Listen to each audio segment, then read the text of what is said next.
A warm good evening to all present here. At the outset, I would like to thank the organizers for giving me this wonderful opportunity to stand before you to say a few words on women and nutrition. I think the audience are mixed, starting from all walks of life, from college to achievers to entrepreneurs and doctors. So I thought the topic was about comments, not related to much of medical related topic. So what is need of the aware and what is needed or what is to be made aware of in women and nutrition. To start with, so I thought, what do I do with this women and nutrition? So what is awareness about women and nutrition among the audience? I think many are college students, many from Manonmani University and from RVS and NGP Arts and Science. All of nutrition or Food science and nutrition, okay. So having, because all the students from food science and nutrition, so many of them will be knowing about what is the food value of each food what you are taking and how it is to be sent to the society or what is to be done and what is awareness you have to know so that you go and inform or you go and teach your peers, you teach your family, you teach your friends. That is the idea of this Women and Nutrition Awareness Month of September. So if you could see, why should we talk about women? Because women, they are at home. They're at home.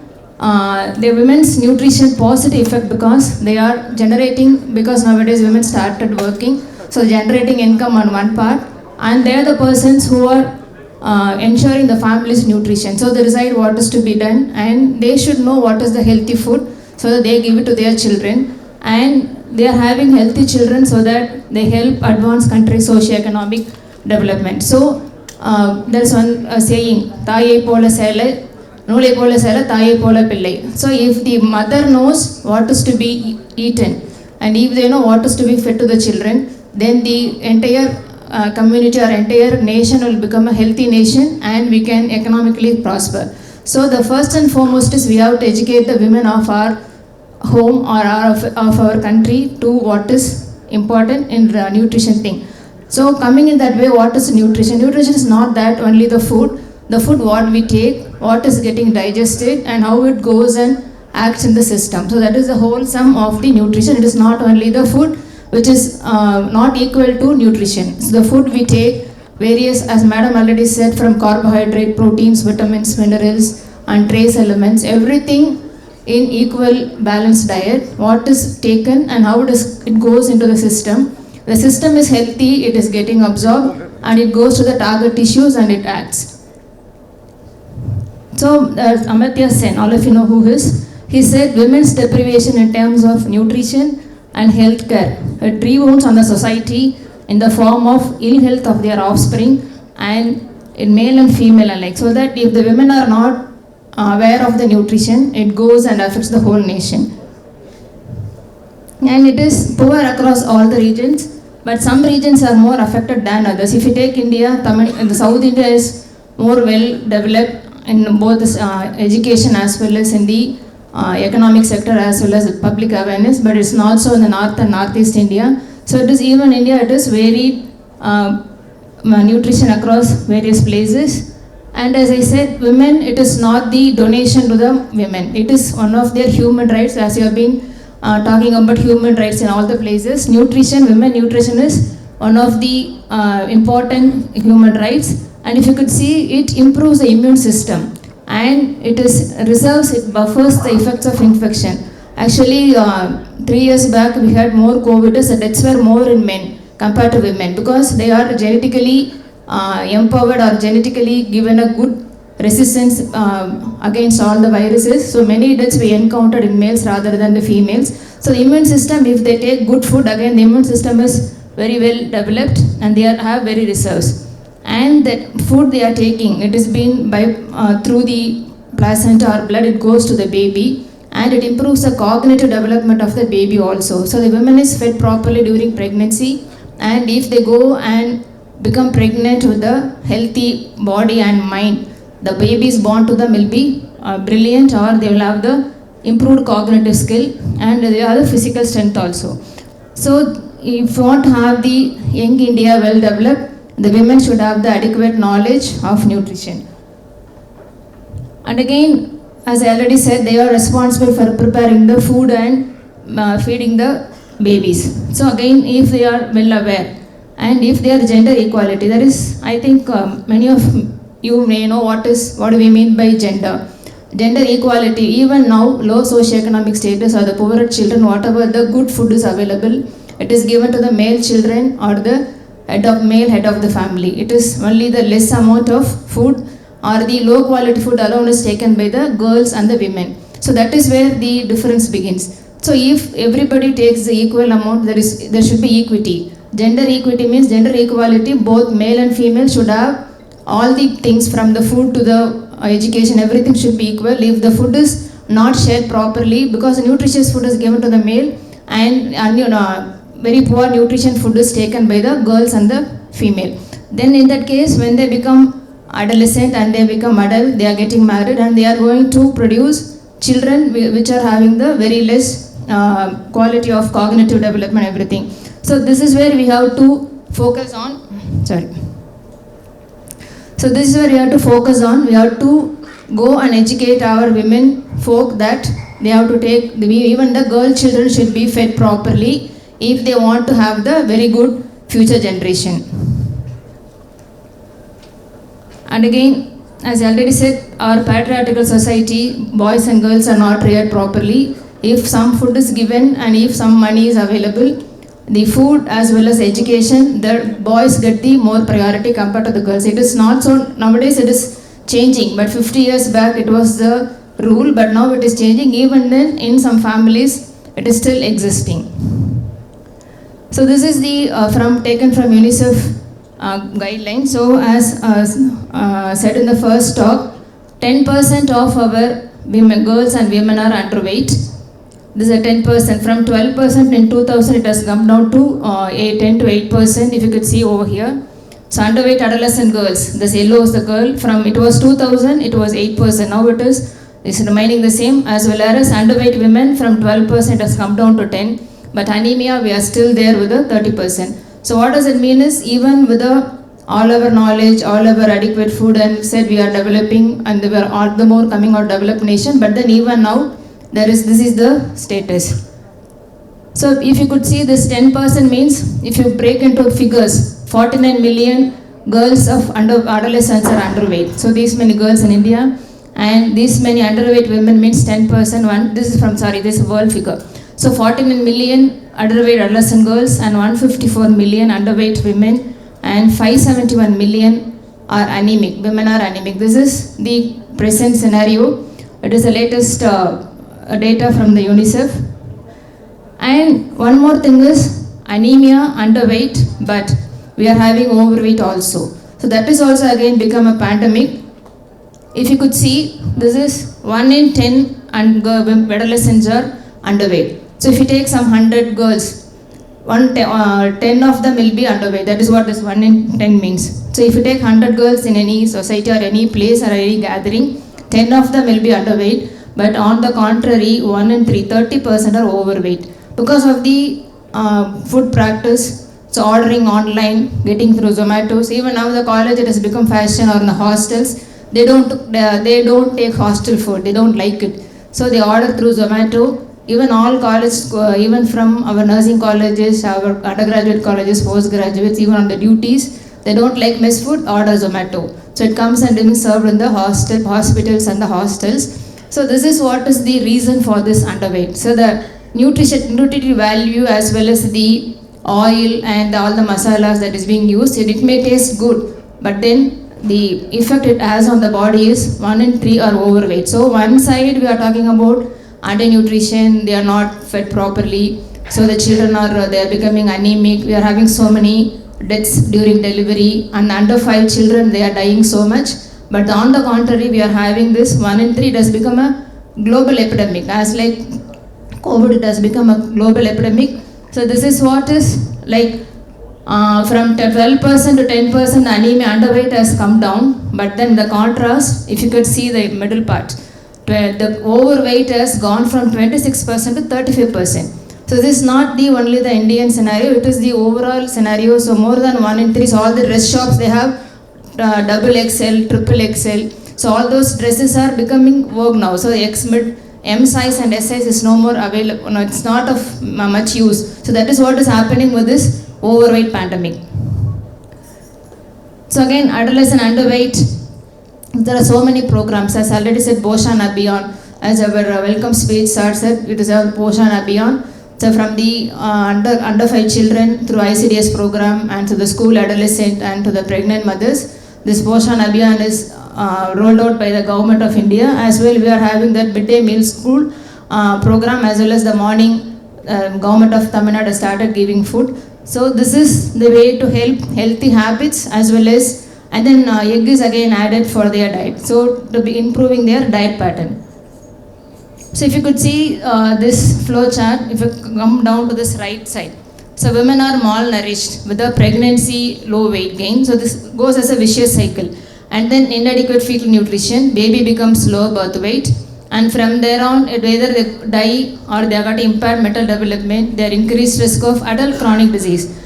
Nowadays it is proven that why the Indian society has become obese and they have become diabetic is, we have got the thrifty gene, because our ancestors of 50-70 years back, they had very little food, so they work more and the food was available was very less. So our genes are programmed to live with a little amount of food.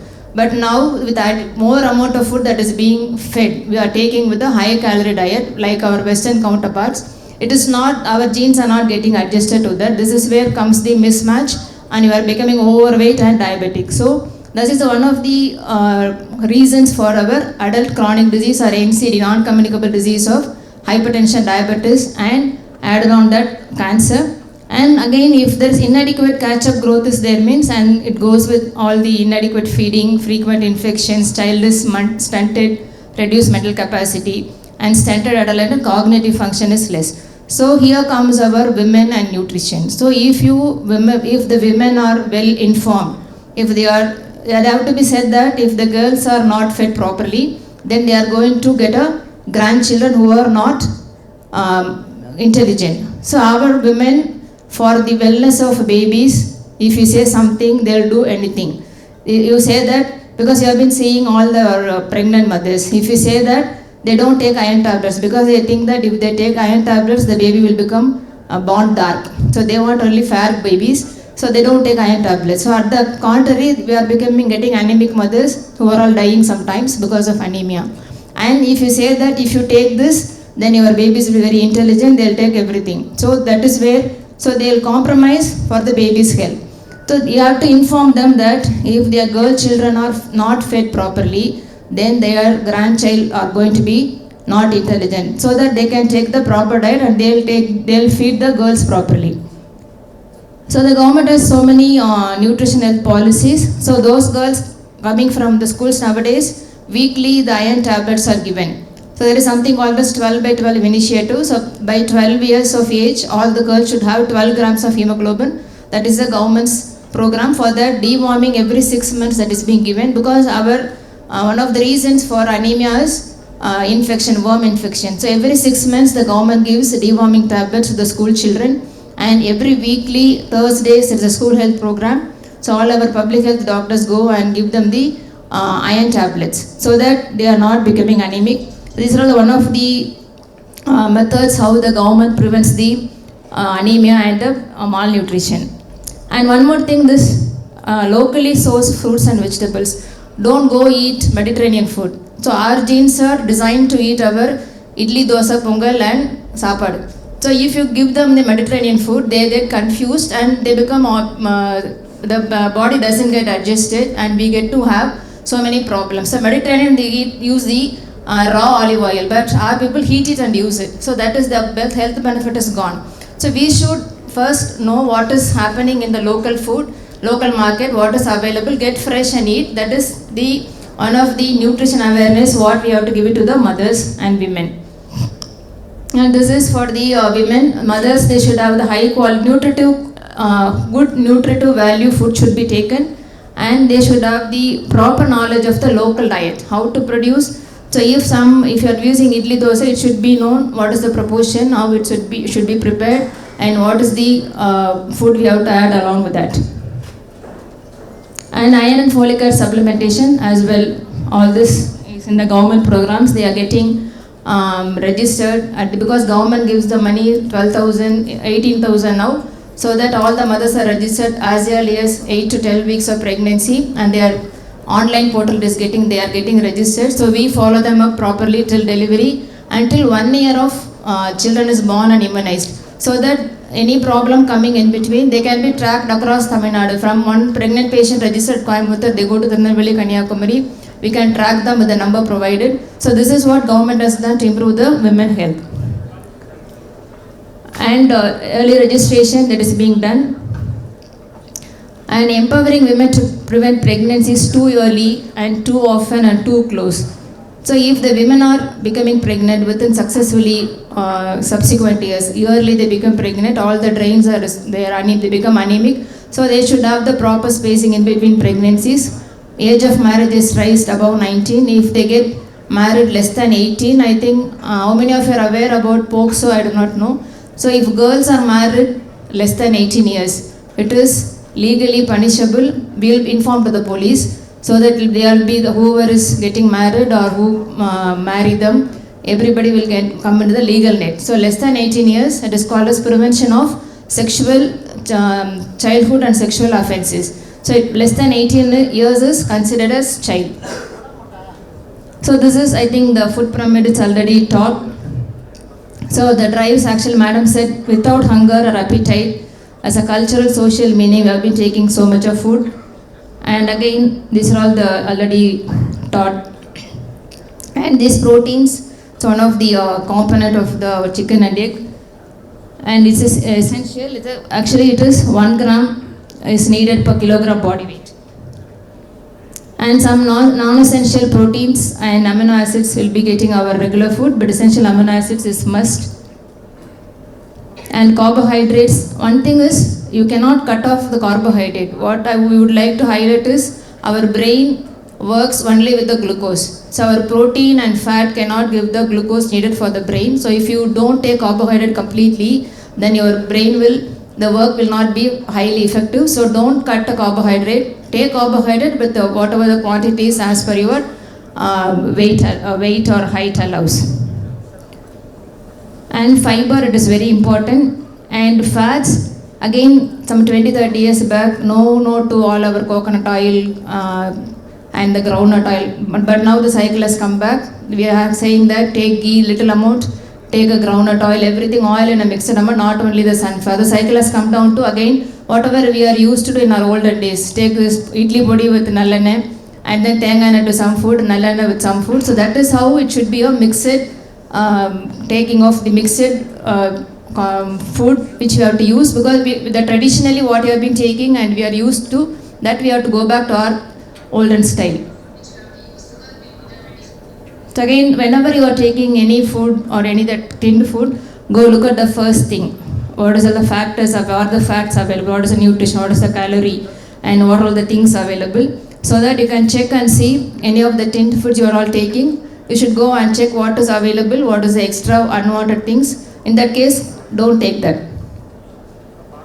So the quality of care and feeding offered to the children is critically dependent on women's education, social status, workload, everything. That is word from the United States Committee of Nutrition. So here comes our women nutrition. So if you give adequate nutrition, and if you give them adequate knowledge about what are the nutritive foods, how it has to be taken, how it has to be given to all the children, irrespective of whether you are boy or girl, then the goal is achieved by our today's seminar. So with this, I thank you all for the patient hearing. I thank for the opportunity given.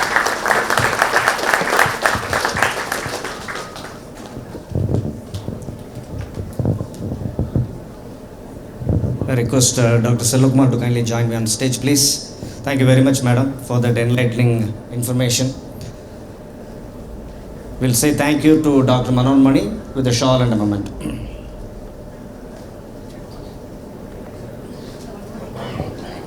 Sorry, I forgot. The pregnant mothers, till the time none of the house they don't take care. Once the urine test become positive, then they load them with food, fruits, juices, mother Horlicks, and so many things. It is not warranted. So whatever they have been taking so far, I forgot to tell in that place. So once they become urine test become positive, then the house is completely loaded with all nuts, all the fruits, all the juice maker, and mother Horlicks, whatnot. Then they are becoming very obese. So they are gaining some 20-25 kgs. They are conceiving 50 kilos. By the time they become, they deliver, they are coming out 80-85 kilos. That is also it's not good. So the weight gain should be gradual, not more than 2 kilos per month.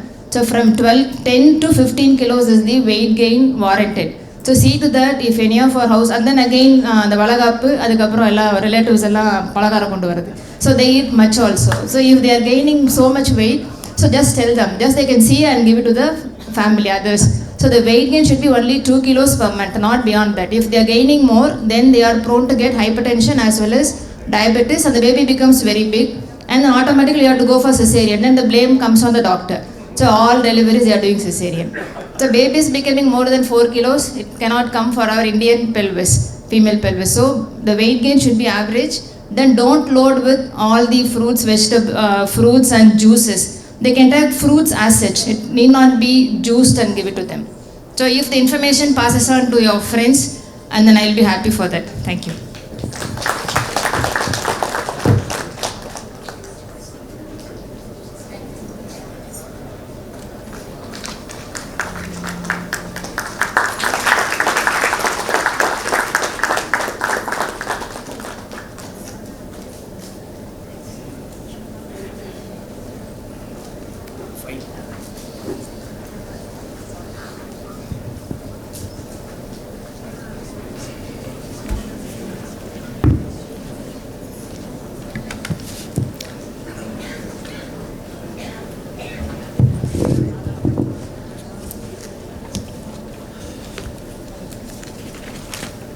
Open.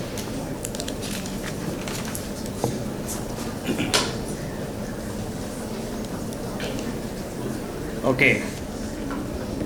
We have a very interesting personality as our next speaker. While we were looking for a right person to talk about sports nutrition and nutrition in general, we came across Shiny Surendran. If you Google it, you will find her, and she is supposed to be, I Googled it and looked for the top 10 dietitians in the country, and your name featured, ma'am. That's how I found you. So today we are very fortunate to have Madam Shiny Surendran, an accredited sports dietitian of IOC and SDA, preventive health nutritionist, level 2 philanthropometrics, lecturer, author, speaker and consultant. I'm going to keep it short so that she gets more time. She has held the honorary positions: member of Board of Studies in Women, Christian College and Madras University, Home Science, committee member, Association of Sport Nutrition and Fitness Sciences, former member, FSSI Working Committee on Sports Supplements, former chairperson of the website team, Indian Dietetic Association, former Board of Studies member, Tamil Nadu Physical Education and Sports University, and her specialization areas are sports nutrition, preventive nutrition for insulin resistance, diabetes, PCOS, metabolic syndrome, dyslipidemia and hypertension.